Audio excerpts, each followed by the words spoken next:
Remember your mercies, O Lord, and with your eternal protection sanctify your servants, for whom Christ your Son, by the shedding of his blood, established the Paschal mystery, he who lives and reigns forever and ever. Amen.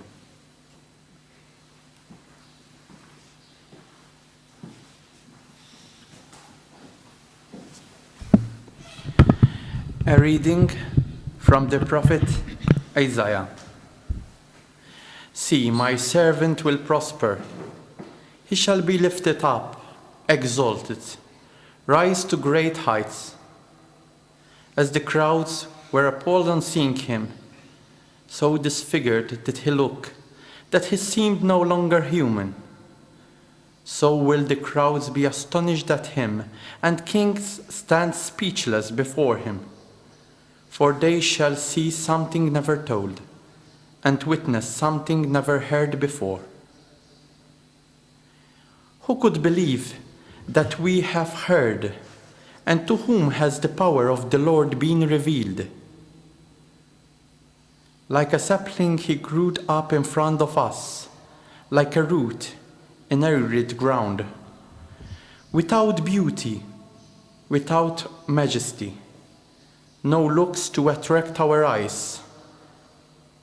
A thing despised and rejected by man, a man of sorrows and familiar with suffering, a man to make screen their faces. He was despised and he took no account of him. And yet ours were the sufferings he bore, ours the sorrows he carried. But we thought of him as someone punished, struck by God and brought low. Yet he was pierced through for our faiths, crushed for our sins. On him lies a punishment that brings us peace, and through his wounds we are healed. We had all gone astray like sheep, each taking his own way, and the Lord burdened him with the sins of all of us. Harshly dealt with, he bore it humbly. He never opened his mouth. Like a lamb that is led to the slaughter's house, like a sheep that is dumb before its shearers, never opening its mouth.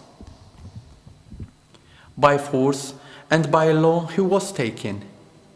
Would anyone plead his cause?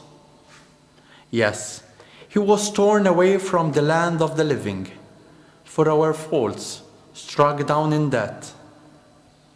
They gave him a grave with the wicked, a tomb with the rich, though he had done no wrong, and there had been no perjury in his mouth. The Lord has been pleased to crush him with sufferings. If he offers his life in anointment, he shall see his hairs. He shall have a long life, and through him what the Lord wishes will be done. His soul anguish over, he shall see the light and be content. By his sufferings shall my servant justify many, taking their faults on himself. Hence I will grant whole hoarders for his tribute. He shall divide the spoil with the mighty, for surrendering himself to death, and letting himself be taken for a sinner, while he was bearing the faults of many, and praying all the time for sinners. This is the word of the Lord. Thanks be to God. Father, into your hands I commend my spirit.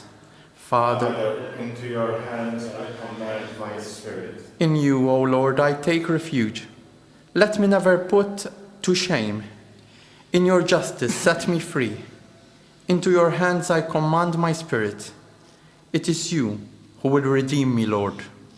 Father, into your hands I command my spirit. In the face of all my foes, I am reproached, and object of scorns to my neighbors, and of fears to my friends. Father, into your hands I commend my spirit. those who see me in the street run far away from me. I am like a dead man, forgotten in men's hearts, like a thing thrown away. Father, in your hands I commend my spirit. But as for me, I trust in you, Lord. I say you are my God. My life is in your hands. Deliver me from the hands of those who hate me. Father, into your hands I commend my spirit. Let your face shine on your servant. Save me in your love. Be strong. Let your heart take courage, all who hope in the Lord. Father, into your hands I commend my spirit. A reading from the letter to the Hebrews.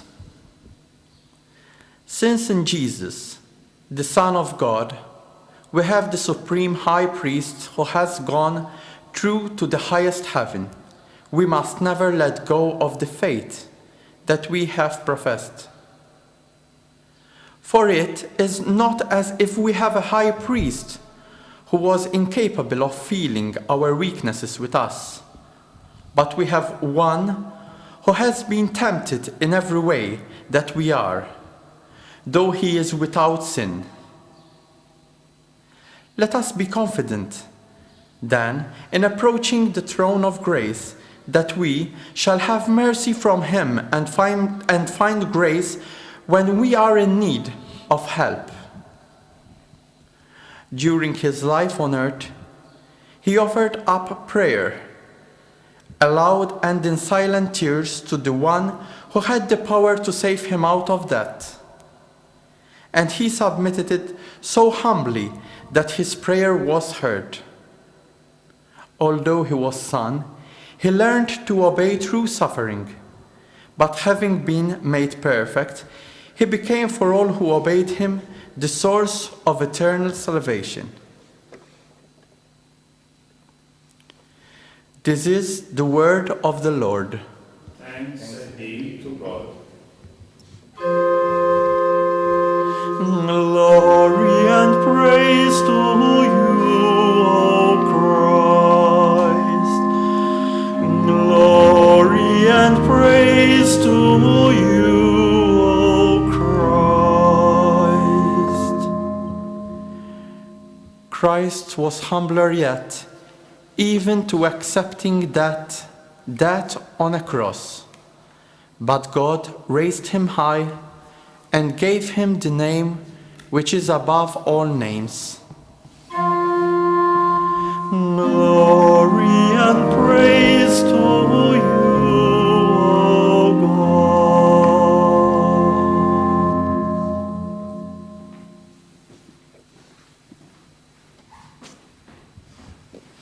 The Passion of our Lord Jesus Christ according to John.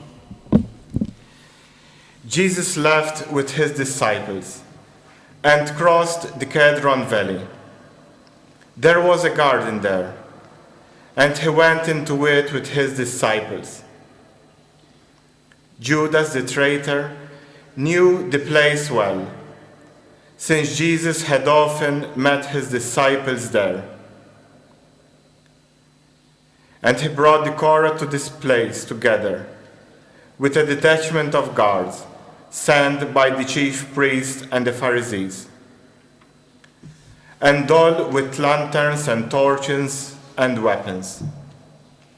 Knowing everything that was going to happen to him, Jesus then came forward and said, Who are you looking for? They answered, Jesus the Nazarene. He said, I am he. Now Judas the traitor was standing among them. When Jesus said, I am he, they moved back and fell to the ground. He asked them the second time, Who are you looking for? They said, Jesus the Nazarene. Jesus replied, I have told you that I am he. If I am the one you are looking for, let these others go." This was to fulfill the words he had spoken. "Not one of those you gave me have I lost." Simon Peter, who carried a sword, drew it and wounded the high priest's servant, cutting off his right ear. The servant's name was Malchus. Jesus said to Peter, "Put your sword back in its scabbard. Am I not to drink the cup that the Father has given me?" The cohort and his captain and the Jewish guards seized Jesus and bound him. They took him first to Anna, because Anna was the father-in-law of Caiaphas, who was high priest that year. It was Caiaphas who had suggested to the Jews, "It is better for one man to die for the people." Simon Peter, with another disciple, followed Jesus. This disciple, who was known to the high priest, went with Jesus to the high priest's palace. But Peter stayed outside the door. So the other disciple, the one known to the high priest, went out, spoke to the woman who was keeping the door, and brought Peter in. The maid on duty at the door said to Peter, Aren't you another of that man's disciples? He answered, I am not. Now it was cold, and the servants and guards had lit a charcoal fire, and were standing there, warming themselves. So Peter stood there too, warming himself with the others. The high priest questioned Jesus about his disciples and his teaching. Jesus answered, I have spoken openly for all the world to hear. I have always taught in the synagogue and in the temple where all the Jews meet together. I have said nothing in secret. But why ask me? Ask my hearers what I taught. They know what I said. At these words, one of the guards standing by gave Jesus a slap in the face, saying, Is that the way to answer the high priest? Jesus replied, If there is something wrong in what I say, point it out. But if there is no offense in it, why do you strike me? Then Anna sent him, still bound, to Caiaphas, the high priest. As Simon stood there warming himself, someone said to him, Aren't you another of his disciples? He denied it, saying, I am not. One of the high priest's servants, a relation of the man whose ear Peter had cut off, said, Didn't I see you in the garden with him? And Peter denied it again. And at once a crow crew. Then they led Jesus from the house of Caiaphas to the praetorium. It was now morning. They did not go into the praetorium themselves, or they would have defiled and unable to eat the Passover. So Pilate came outside to them and said, What charge do you bring against this man? They replied, If he were not a criminal, we should not be handing him over to you. Pilate said, Take him yourself and try him by your own law. The Jews answered, We are not allowed to put a man to death. This was to fulfill the word Jesus had spoken, indicating the way he was going to die. So Pilate went back into the praetorium and called Jesus to him and asked, "Are you the king of the Jews?"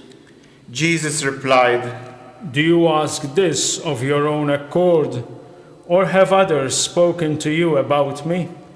Pilate answered, "Am I a Jew? It is your own people and the chief priests who have handed you over to me. What have you done?"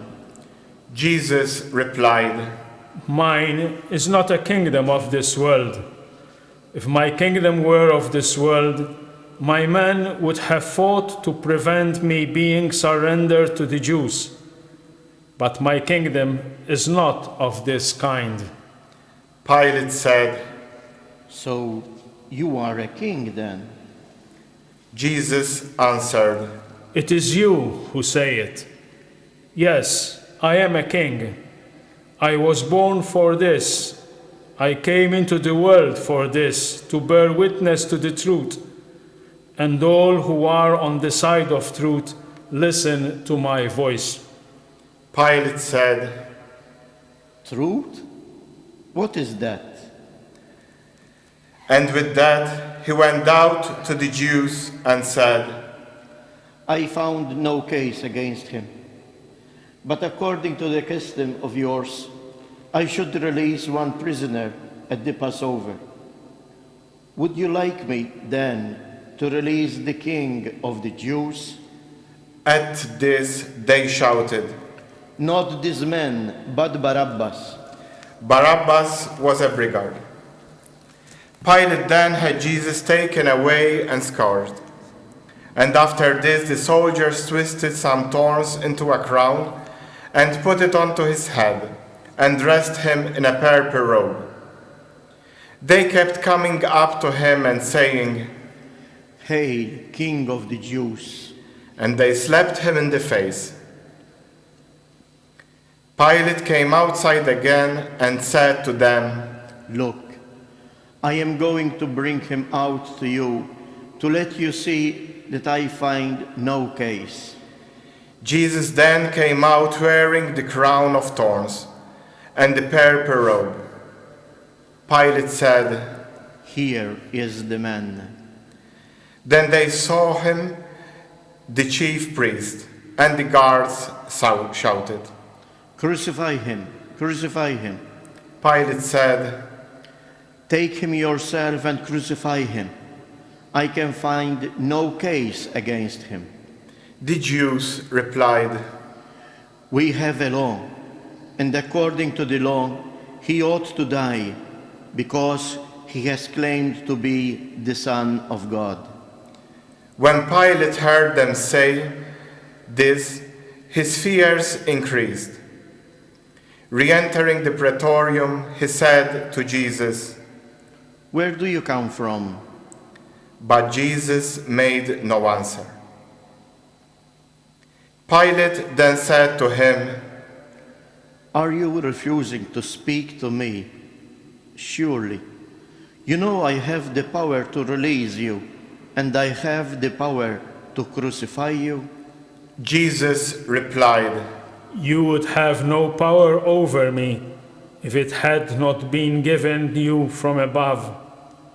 This is why the one who handed me over to you has the greatest guilt. From that moment, Pilate was anxious to set him free, but the Jews shouted, "If you set him free, you are no friend of Caesar's.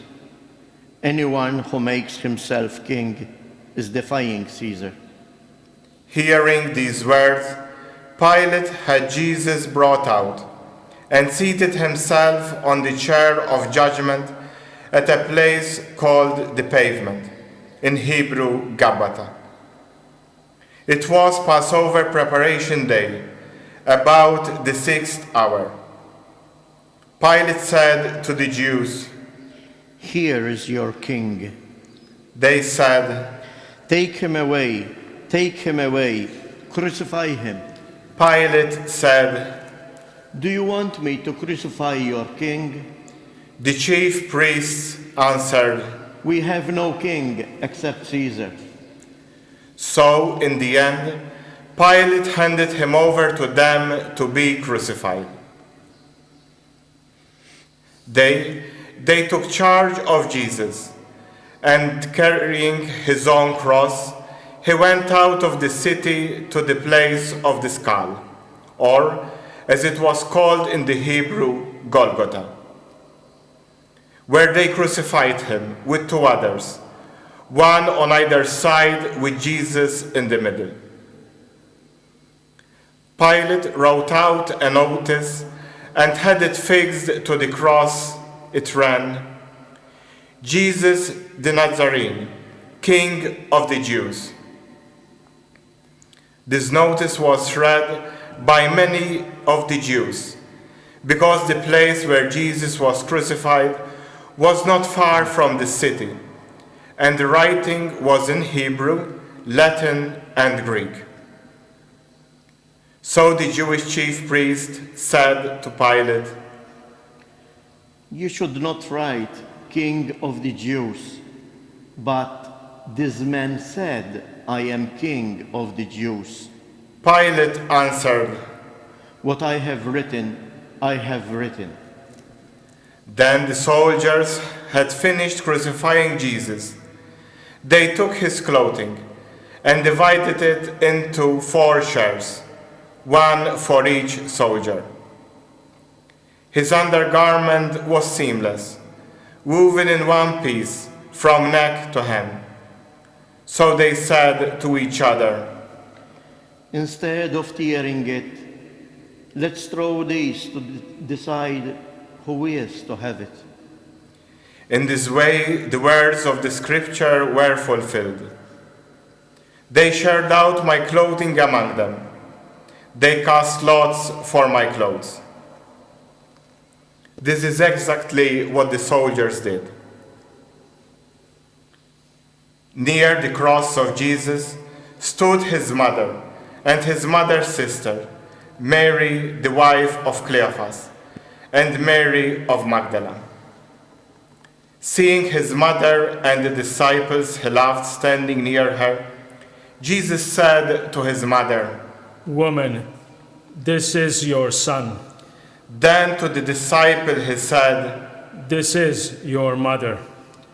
and from that moment the disciple made a place for her in his home. After this, Jesus knew that everything had now been completed. And to fulfill the scripture perfectly, he said, "I am thirsty." A jar full of vinegar stood there. So putting a sponge soaked in vinegar on a hyssop stick, they held it up to his mouth. After Jesus had taken the vinegar, he said, "It is accomplished." and bowing his head, he gave up his spirit.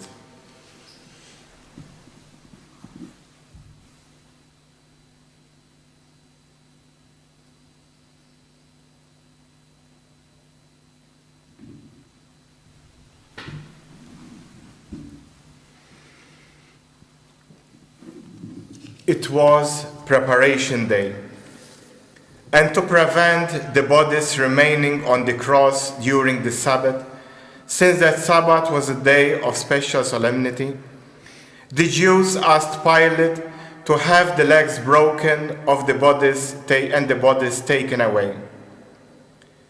Consequently, the soldiers came and broke the legs of the first man who had been crucified with him, and then of the other.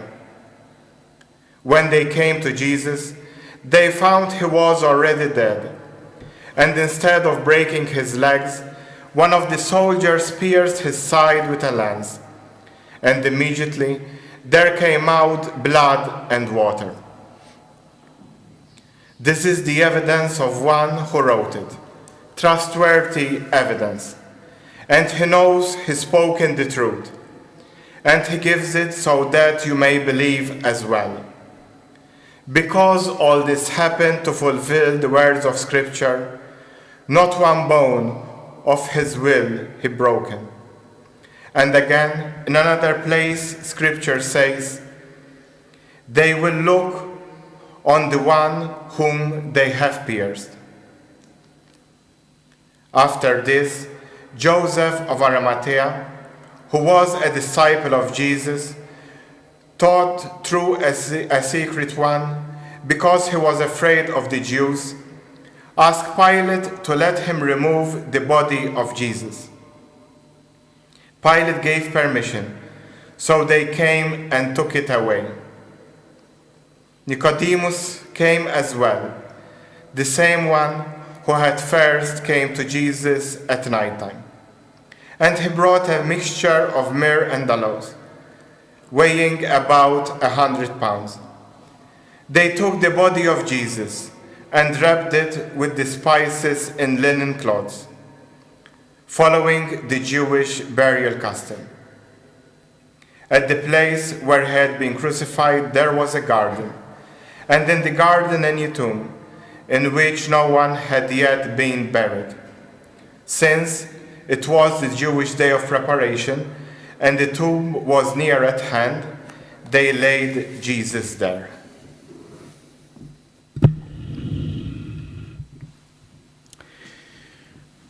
Reading this gospel that St. John has given us today about the passion and the death of our Lord Jesus Christ, let us take just one point and meditate on it. And the point that I would like to talk about, but at the same time even taking into consideration the situations that we are living in today, is the words that one of the people that asked Peter who he is. We have read that Peter has been asked 3 times if he is the disciple of Jesus, and for 3 times he refused to say that he was. Didn't I see you with him in the garden? Was the 3rd question that was asked to Peter. And Peter denies. And St. John tells us that at that particular moment when he denies for the 3rd time that he did not know Jesus, the cock crows, making him remember those words that Jesus himself had told him during the Last Supper. Before the cock crows, you would have denied me 3 times. The cock is always associated with Peter. Peter, who denied Jesus 3 times just before the cock crows during that particular night. With its sound, Peter remembers the words that Jesus had told him. And Peter goes out, and St. Matthew tells us in his gospel that he cried bitterly. He had the feelings of remorse. The call for repentance. Like the cock, the pandemic is making us undergo a time of reflection in a moment of darkness. We hear a call for repentance and reflect on our shortcomings with God, with each other, and also with the world around us. We hear in a word that has been silenced. We hear the cry of sufferings of our brothers and sisters, the cry of the world that can no longer breathe. We were blind and deaf, and for some time we didn't notice. We didn't care. We needed a cock to make us stop, to recognize that a change was needed in the way we live our life and how we are living together. Currently, even in your particular situation, in your everyday life right now, we know that our lives and even our world are undergoing one of the fastest changes we have experienced in recent years. There are realities of fear, illness, and even death around us. While we have to adapt to new ways of working, we are finding that solidarity reaches far further than we have thought, and this is a positive sign. How beautiful are the words of courage that one gives to one another. But at a time that is slipping away fast, and as the situation might most probably be worsening, there is a great risk that our words of encouragement will start to fade and we will find ourselves speechless. What words can console those who are elderly or are suffering, who are alone for long hours and days? What words can encourage parents who cannot see their children? What words can strengthen the heart of that health workers, nurses, doctors, who have to cut off from their life their family so that they could continue to care for those who are in hospital or nursing houses? What words can give hope to those who are distressed because they have lost their jobs and there is only uncertainty right now in their future? Dear brothers and sisters, in the face of the difficult reality in which we are living together with the rest of the world, it can happen that we feel empty, maybe also dead in ourselves, that no words manage to empower us. We become like the dead body of Jesus, wrapped in a cloth, ready to be buried.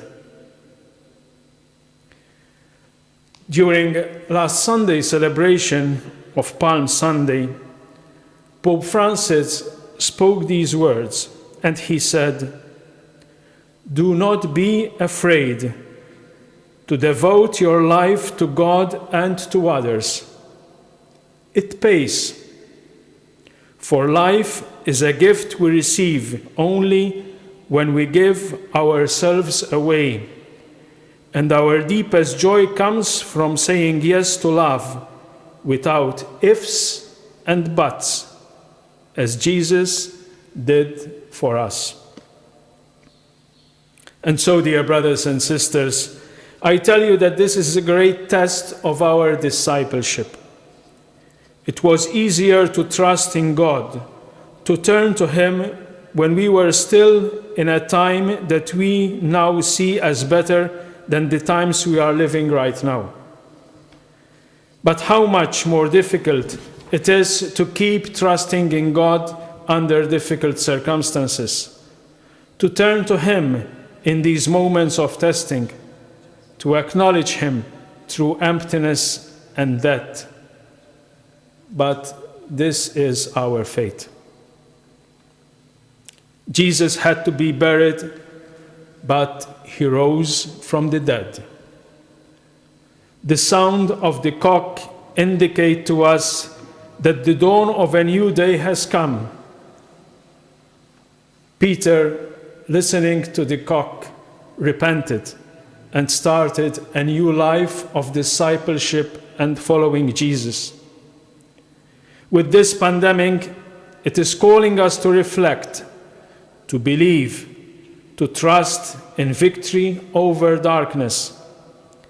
Let us look at the crucifix because only through Jesus we can understand the greatness of the love that God has for us. It is this love which we are invited to convey to each other. It is this love that surpasses every word of courage we can utter to encourage to each other. God bless you.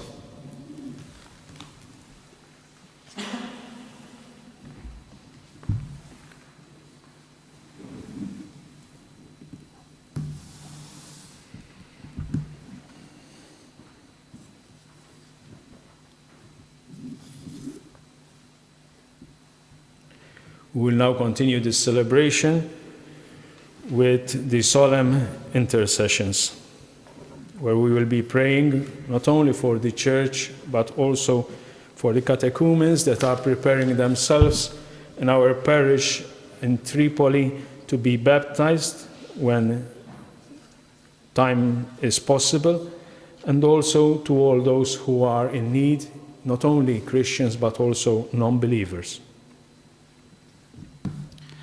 Let's pray for the Holy Church. Let us pray, dear beloved, for the Holy Church of God, that our God and Lord be pleased to give her peace, to guide her and to unite her throughout the whole world, and to grant that, leading our life in tranquility and quiet, we may glorify God the Father Almighty.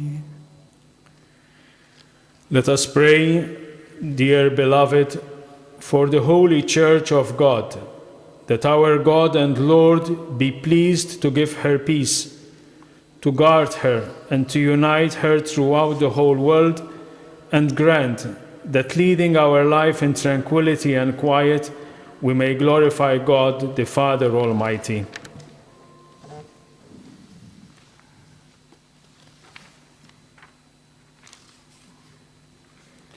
Let us pray for the Pope. Let us pray also for our most holy Father, Pope Francis, that our God and Lord, who chose him for the order of bishops, may keep him safe and unharmed for the Lord's holy church, to govern the holy people of God. Almighty ever-living God, by whose decree all things are founded, look with favor on our prayers, and in your kindness protect the Pope chosen for us, that under him the Christian people, governed by their Maker, may grow in merit by reason of their faith, through Christ our Lord. Amen. Let us pray for all orders and degrees of the faithful. Let us pray also for our Bishop George, for all bishops, priests, and deacons of the Church, and for the whole of the faithful people. Almighty ever-living God, by whose Spirit the whole body of the Church is sanctified and governed, hear our humble prayer for your ministers, that by the gift of your grace all may serve you faithfully through Christ our Lord. Amen. Let us pray for catechumens.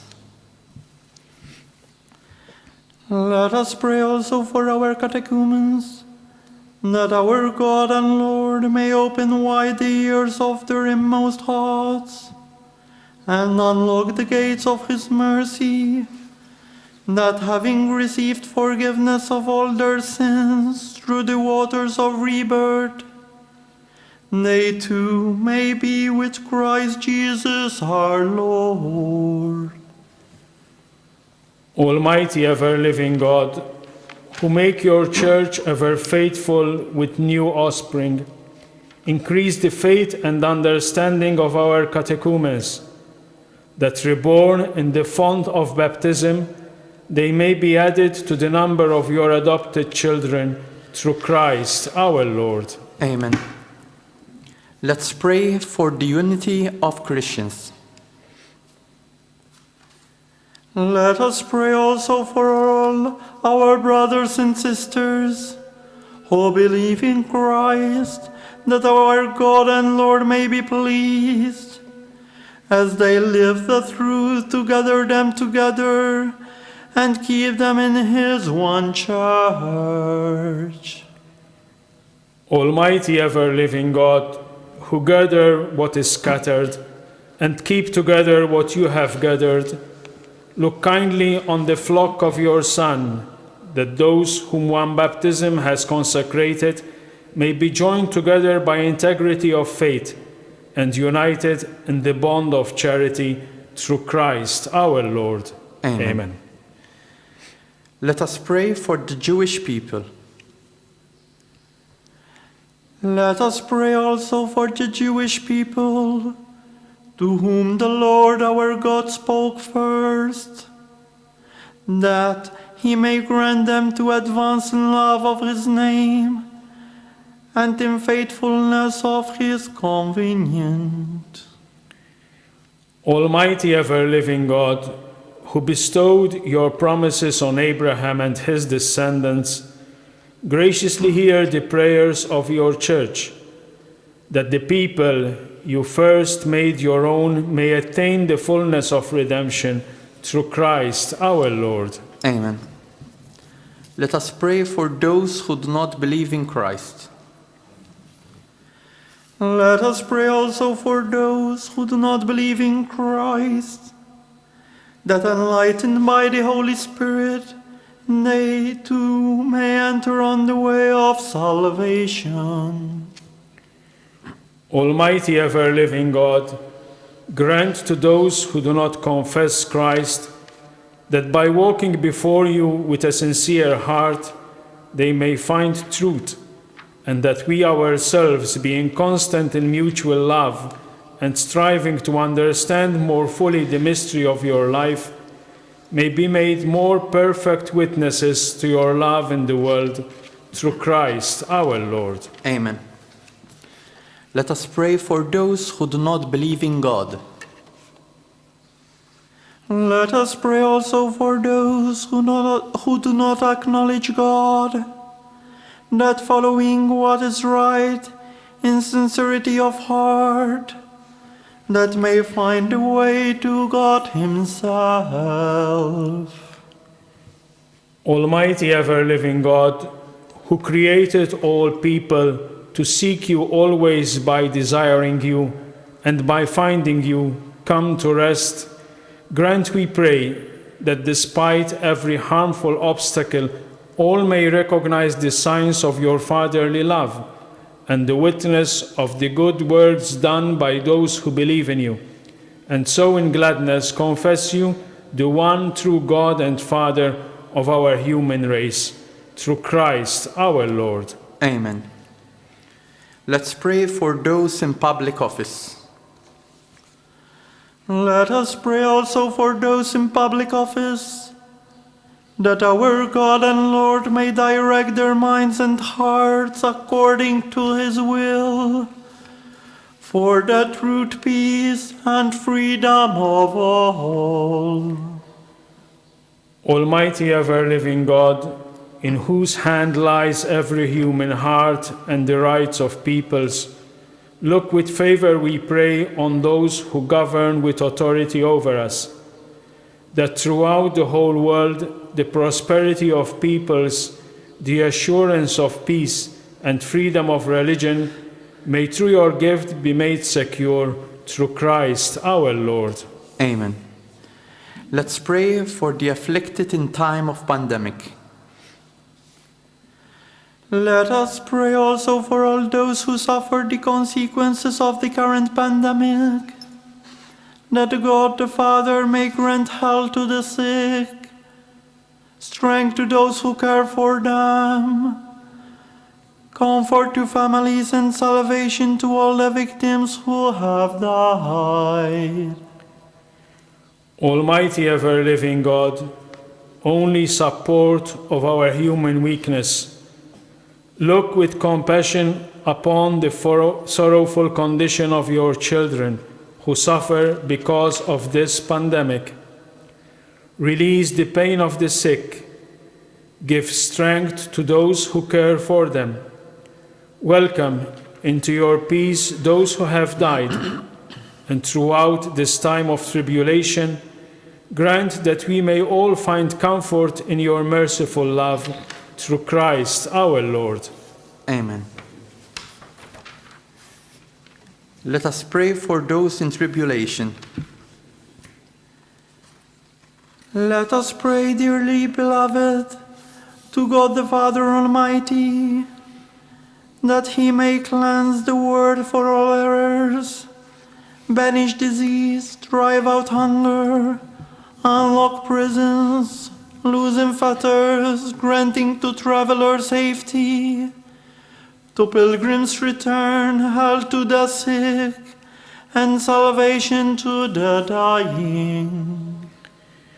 Almighty ever-living God, comfort of mourners, strength of all who toil, may the prayers of those who cry out in any tribulation come before you, that all may rejoice, because in their hour of need your mercy was at hand, through Christ our Lord. Amen.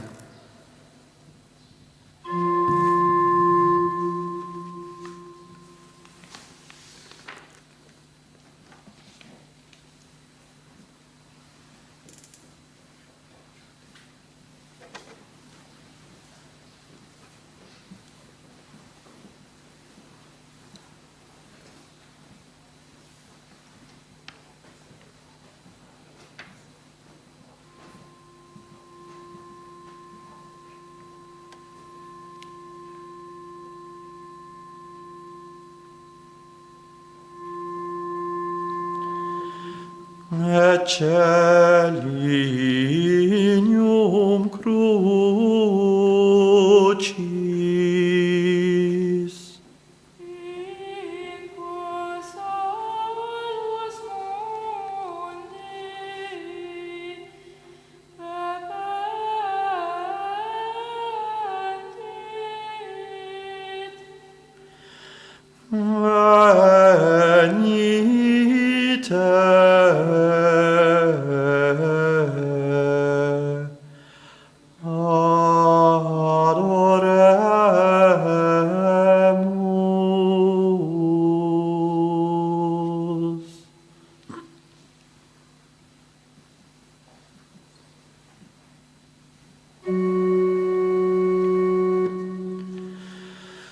Eccelinium crucis. Eccelinium crucis.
Adoremus.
At the Saviour's command and formed by divine teaching, we dare to say, Our Father, who art in heaven, hallowed be thy name. Thy kingdom come, thy will be done on earth as it is in heaven. Give us this day our daily bread, and forgive us our trespasses, as we forgive those who trespass against us. And lead us not into temptation, but deliver us from evil. Deliver us, Lord, we pray, from every evil. Graciously grant peace in our days, that by the help of your mercies we may be always free from sin and safe from all distress, as we await the blessed hope and the coming of our Saviour, Jesus Christ. For the kingdom, the power, and the glory are yours, now and forever.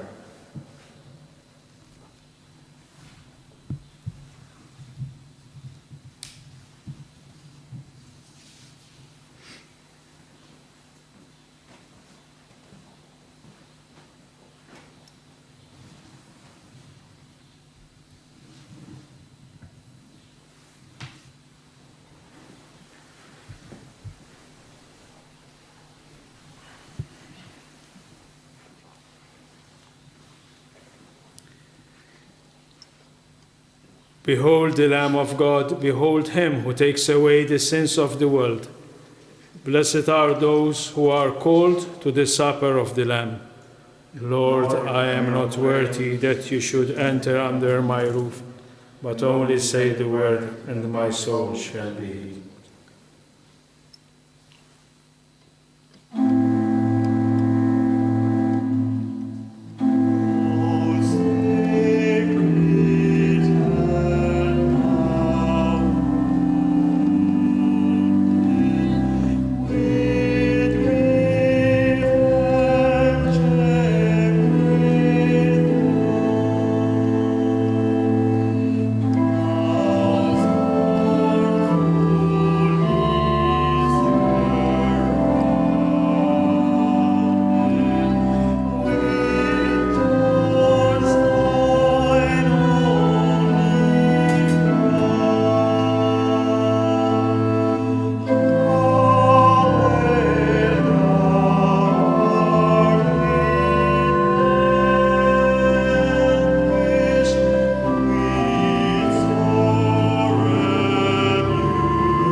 In these days when it is not possible to receive the Eucharist,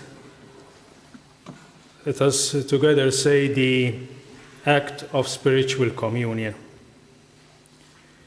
My Jesus, I believe that you are present in the most holy sacrament. I love you above all things, and I desire to receive you into my soul. Since I cannot at this moment receive you sacramentally, come at least spiritually into my heart. I embrace you as if you were already there, and unite myself wholly to you. Never permit me to be separated from you. Amen. Let us pray.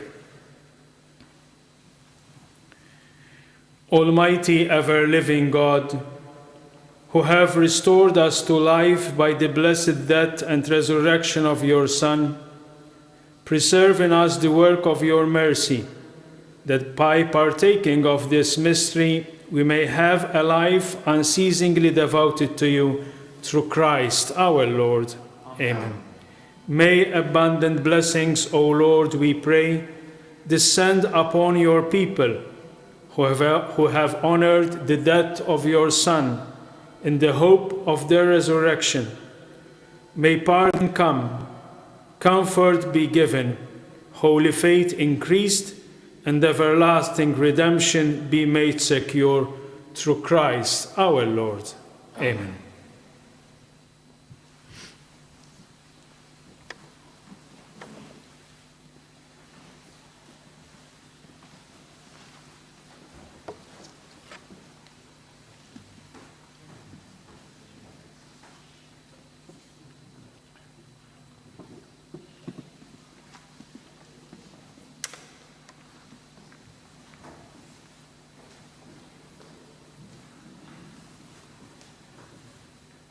We will now inform you that the next service in English on the internet for both the locals here in Malta as well as the church in Libya is on Sunday, Easter Sunday at 5 p.m.